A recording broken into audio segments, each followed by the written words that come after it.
வருவான். அவன்கிட்ட கேட்டேன், என்ன அது ஒரே கூட்டமாக நிற்கிதானே? அதுவா அப்படின்னு சொல்லி கதையை சொன்னான் பாருங்க. எனக்கே ஷாக் ஆகிடுச்சு.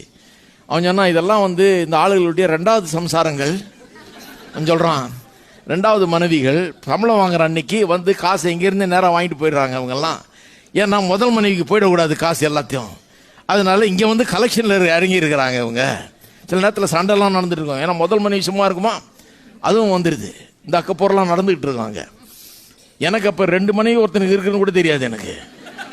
இவன் தான் எனக்கு லெசன் எடுத்து சொன்னான், இப்படிலாம் நடக்குதுப்பாங்கன்னு.